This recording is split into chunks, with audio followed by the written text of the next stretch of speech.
Ito yung ating harvest for today. O, diba? Ang daming gulay. Hello! Good morning! So, ngayong araw mag-harvest tayo ulit ng ating mga gulay sa garden dahil mahigit 1 week din kami hindi nag-harvest kasi marami kaming na-stock na gulay at hindi naman namin nauubos or nako-consume lahat.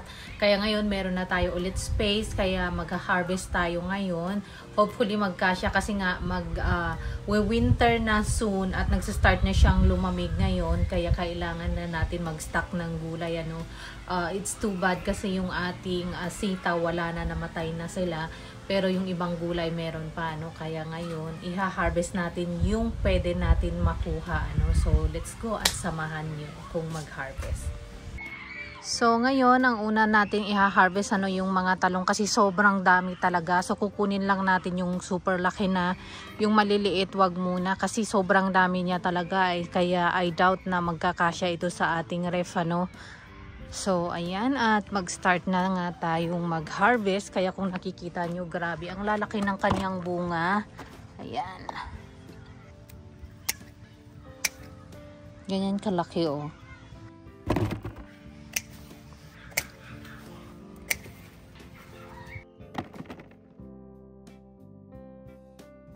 So, ayan, oh, halos mapuno na yung ating bucket. Tapos, marami pa ring bunga, hindi ko na inubos. Meron pa, oh, gaya nito kalalaki. Actually, pwede na ito i-harvest. Pero yung super lalaki lang muna ang kinuha ko. Tingnan nyo nga naman kung gaano kalalaki yung bunga niya. Ayan, oh. Yan. Masarap ito pang prito or i-bake mo. Ayan. So, dito pa lang yan, dito pa lang napuno. So, meron pa tayo dito na side. So, ubusin muna natin yung mga talong, pang harvest para mailagay natin doon sa table kasi sobrang dami talaga. Grabe, ang dami, oh. Ang lalaki ng kanyang bunga. Ayan. Ayan. Sobrang dami. Yun pa yung ibang bunga niya. Ayan, plus yung nasa dulo pa. So, ayan.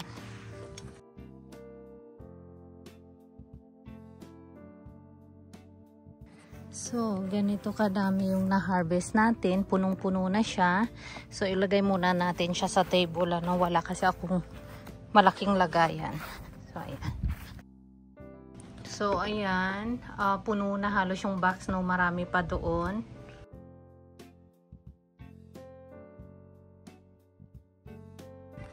So ngayon, dito naman sa labas, tingnan natin kung may bunga din yung talong natin dito at yung zucchini.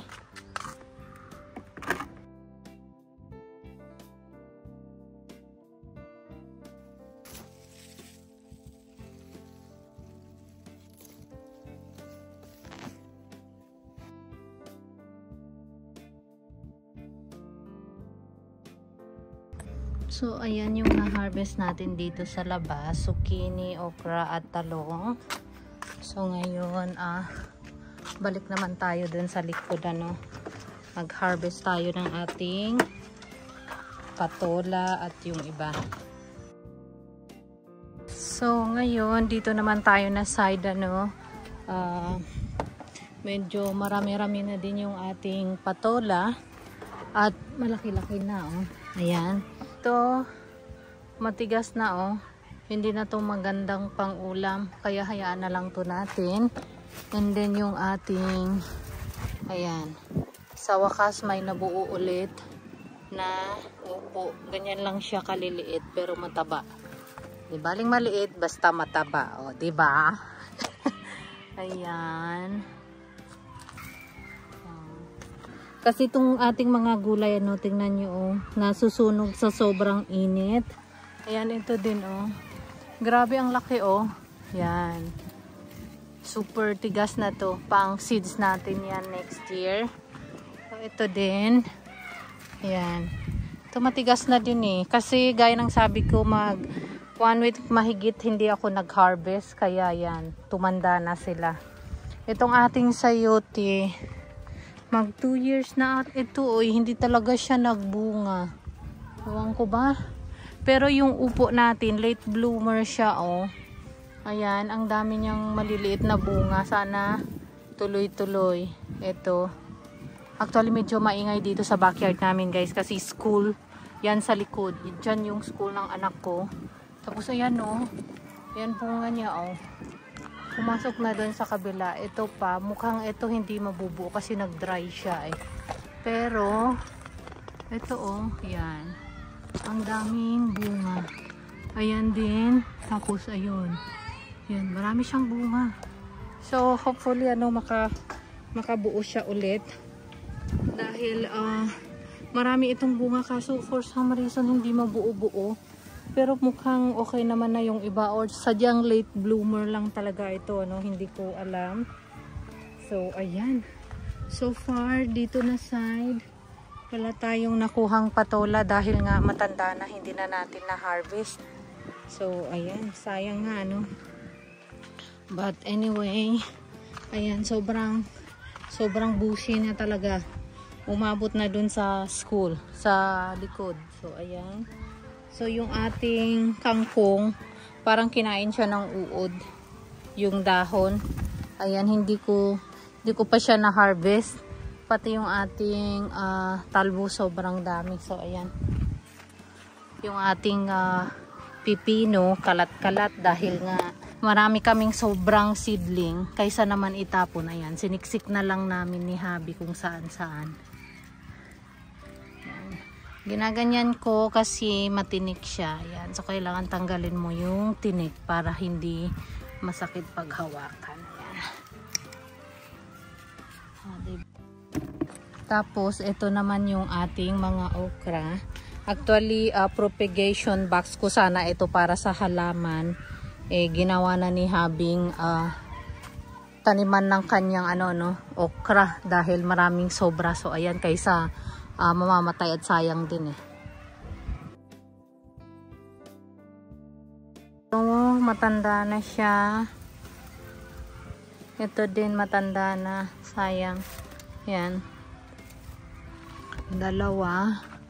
Ito lang yung pwede kasi malambot pa Ayan. Marami pa naman siyang maliliit na bunga.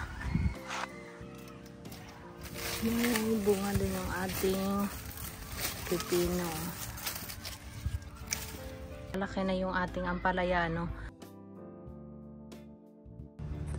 So, ayan yung ating na-harvest dito,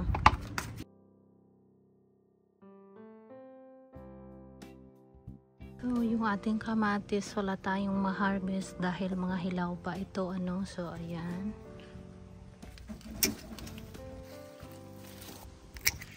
Ayan. Grabe, ang dami, So, na-harvest na natin mostly yung mga malalaki, Ngayon, yung mga sili naman ang i-harvest natin.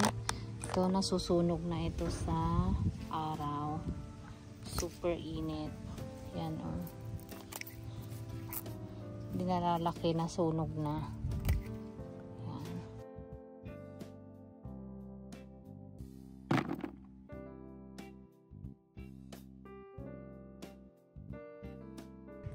Tingnan nyo, grabe ang daming bunga yung sili natin, Serrano ang tawag dito, Super anghang nito, parang mas maanghang pa to sa sili labuyo sa Pilipinas.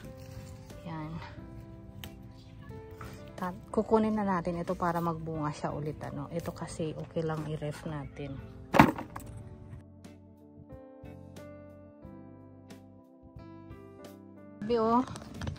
Ang daming bunga ng sili. Tapos ito yung ating dahon ng saluyot, ang taas na, So, i-harvest din natin yan.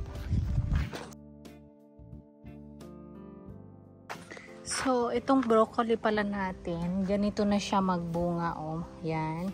Kasi ilang beses na to namin na harvest, Ayan. Ganyan lang siya kaliliit, hindi na yan siya kakapal pa. So far, ito pwede mo tong i-harvest. Actually, naulam din namin. Yung dito lang, parang yung talbos niya, ganyan. Kasi malambot pa ito, So, yung talbos lang ang kukunin natin.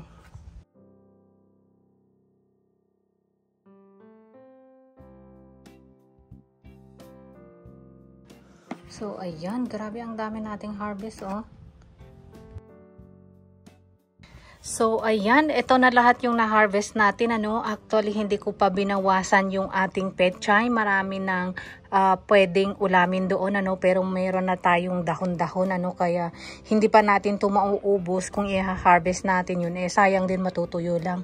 So, later na lang natin yun siya i-harvest. But, super dami. Grabe ang dami, o. Tingnan nyo nga naman. So, itong ating talong, sobrang dami, o. Puno yung box kung ilalagay natin to lahat. So, just imagine kung gaano kadami. Tapos, ganito siya kalalaki, o. Tapos, malambot pa yan siya, o. Hindi ito matanda. Bata pa ito siya. So, ganitong variete lang talaga ito. Malalaki talaga. Yan. Actually, sa store, pag binibenta nila, usually yung ganito kalaki, tigo $1. Minsan nasa $2 siya. Depende sa season, ano. Mahal itong klaseng talong na ito. Masarap at matamis-tamis din eh. So, ayan. Grabe ang dami nating talong. So, ang gagawin natin dyan, ikakat lang natin yan siya. Tapos, i-blanch natin sa hot water. Tapos, i-freezer natin, ano. Para hindi masayang at may magamit tayo sa winter. Tapos, meron tayong upo. Sa wakas, meron din tayong na-harvest. So, pangalawang bunga niya pa lang yan, ano. Tapos, tingnan nyo nga naman, isang basket na sili. So, yung sili natin, mix yan, ano. Merong, ano ba tawag nun? Yung parang sili labuyo, sirano, tapos yung bell pepper. Maliliit lang siya kasi nasusunog na siya sa sobrang init. Tapos yung pangsigang na sili, ayan. Iba-ibang klase yung sili natin. Merong maanghang, merong hindi. Tapos ito yung patola natin, ano. Marami siyang bunga pero dahil hindi natin na-harvest kaya tumanda na sila. Meron tayong na-harvest na zucchini at meron tayong 4 na pipino.